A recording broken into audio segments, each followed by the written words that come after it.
Sudden dizziness can feel terrifying, especially when it strikes you without warning and steals your sense of control. For many of you after 60, it brings a quiet, constant fear.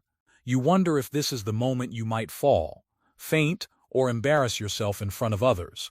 Even simple movements like sitting up, turning your head, or looking over your shoulder can suddenly feel unsafe, as your brain struggles to interpret confusing signals coming from the neck and balance system. Now hear me out. Research published in the Journal of Geriatric Physical Therapy found that the risk of persistent dizziness and balance-related falls is nearly 40% higher when neck mobility is reduced, even if inner ear tests appear normal, because disrupted nerve signaling and altered blood flow between the neck and brain interfere with the body's balance system, and this can be reversed. So there is hope. In this episode, Japan's oldest doctor will guide you through a proven exercise sequence built on 2 neck stretches every senior must do to reverse dizziness instantly, reduce neck tension, support nerve communication, followed by 3 simple neck exercises that help the neck and brain work together again. And please stay with us this whole episode, since you will only see effects following the entire sequence. Welcome back to the Senior Health Podcast, where East meets West to help you stay steady, clear, and independent.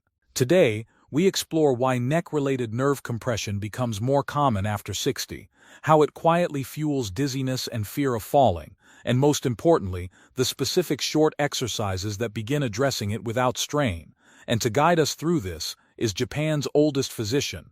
Doctor, please tell us why this episode matters so much. Thank you, John. This conversation is important because the neck plays a central role in how the brain understands position and movement. When stiffness and compression build over time, the brain begins to doubt its sense of balance. This change often happens gradually and is dismissed as aging until one sudden dizzy moment reshapes how a senior moves through the day. But I promise that we can reverse this process instantly by today's exercises. That is exactly what I hear from seniors in my own practice. So before we begin, please comment a 1 if turning your head has ever made you feel dizzy, or a 2 if your neck feels stiffer than it should. Actually, you are far from alone. A longitudinal study published by the Department of Orthopedic Surgery at Kyoto University found that nearly 1 in 3 seniors over the age of 60 is experiencing dizziness specifically triggered by neck movement or stiffness, even without inner ear disease. So if you are noticing this in your own body, it does not mean something is failing. It means your nervous system is responding to changes that are very common with aging. So doctor, before we dive into today's sequence, please briefly explain to us what is really happening in the neck that makes dizziness appear so suddenly after 60, even when scans look normal. Well, when scans look normal, it often means the problem is not damage, but communication. The neck contains dense sensors that tell the brain where the head is in space, and with age those signals can become noisy. When that happens, the brain feels uncertain and dizziness can appear suddenly. That really lands because seniors are told everything is fine and yet their body feels off. I hear that frustration a lot, especially when symptoms are brushed off as stress or age. Yes, and this condition is often called cervicogenic dizziness, though the name matters less than understanding it. Tight joints, inflamed muscles, and reduced movement change the messages traveling from the neck to the balance centers. The inner ear may be working, but the brain is receiving mixed instructions. That explains why turning the head can suddenly feel unsettling, right? Exactly, and this pattern has been carefully studied in Japan. A clinical follow-up published by the Department of Rehabilitation, Medicine at Tokyo Medical and Dental University tracked over 400 seniors aged 60 to 80 for 3 years and found that those with reduced cervical range of motion were more than twice as likely to report recurrent dizziness and balance instability, even when inner ear testing was normal. Less movement led to more stiffness And that stiffness quietly trained the nervous system to expect imbalance. That cycle sounds exhausting and emotionally draining for me. It is. And the key here is that this process is usually reversible. When we restore gentle motion and reduce guarding, the brain regains trust. And that trust begins in two very specific muscles most seniors overlook. So let's dive in, shall we? All right, I am leaning in because that feels hopeful and very practical. So which muscles are you referring to, and how do they connect to dizziness? All right, let me explain clearly, and I want everyone to picture this with me. We begin with the upper trapezius, the broad muscle from the shoulder to the neck, because it tightens from posture and years of guarding. You gently sit tall. Pull your shoulders back. Place one hand over the opposite side of your head and slowly guide the air down and slightly forward until you feel a stretch along the side of the neck. I can already imagine seniors realizing how tight that area feels. It sounds simple, but very intentional. Yes, and we hold that stretch calmly for about 30 seconds, breathing normally, then repeat on the other side. And we do this 3 times on each side.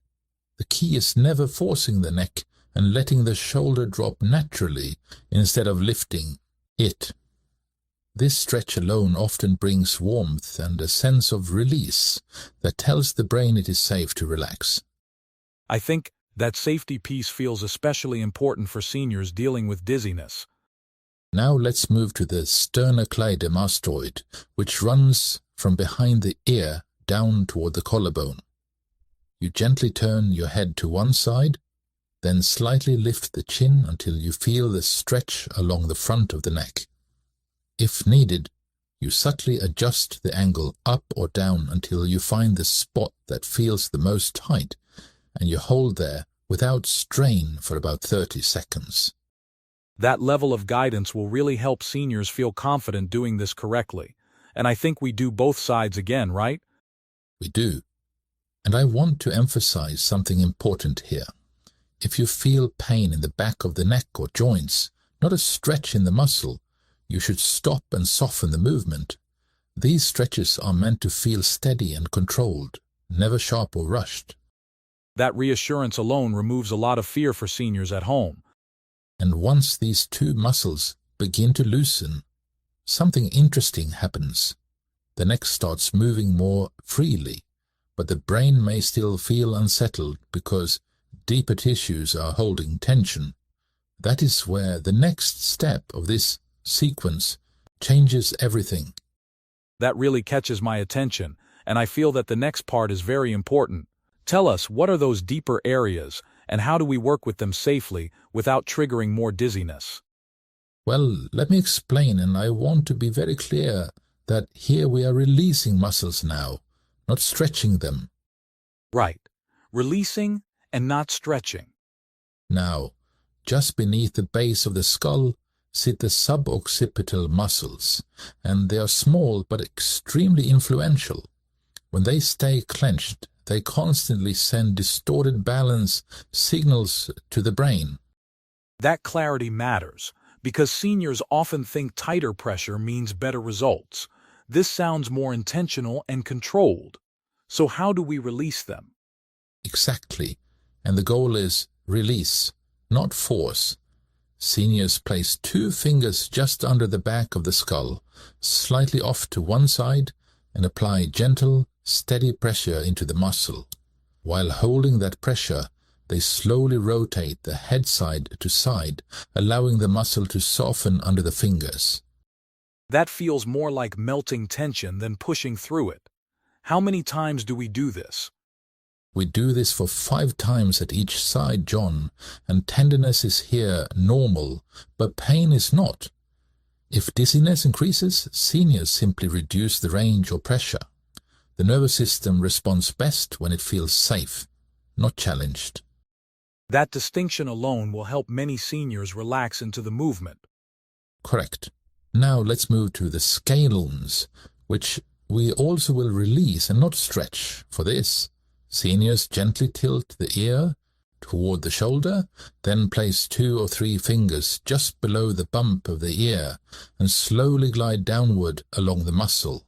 The fingers gently draw the tissue down as the head tilts, allowing the muscle to let go layer by layer. That explains why posture and breathing matter so much here. Yes, and when both the suboccipitals and scalens release, many seniors feel a surprising sense of openness. The neck moves more freely, but it can briefly feel unsupported. That sensation tells us the tension has been released, but strength has not yet been restored.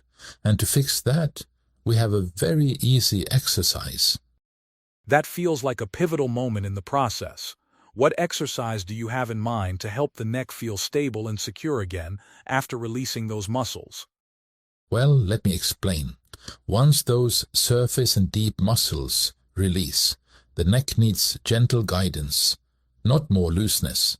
That stability comes from the deep cervical flexors, which are small muscles that sit close to the spine and act like quiet anchors for the head. When they are active, the brain feels supported, and dizziness begins to settle. That feels reassuring, because seniors often worry they have gone too far once things feel loose.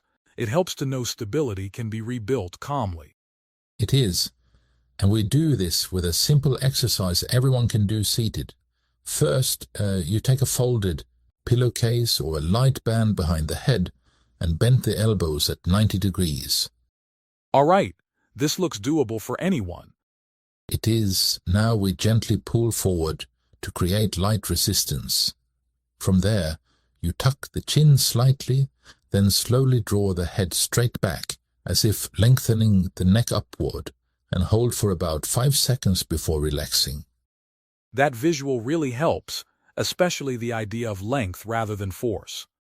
Yes, and the key here is what it should feel like. Seniors should feel effort deep in the front of the neck and a mild stretch under the skull, not strain in the jaw or shoulders. If the face tightens or the shoulders lift, the movement is too strong and should be softened. That guidance will help seniors avoid common mistakes and feel more confident. When done correctly, this exercise teaches the neck how to support itself again. It prepares the muscles for movement without triggering fear. I can sense that this sets the stage for building strength next.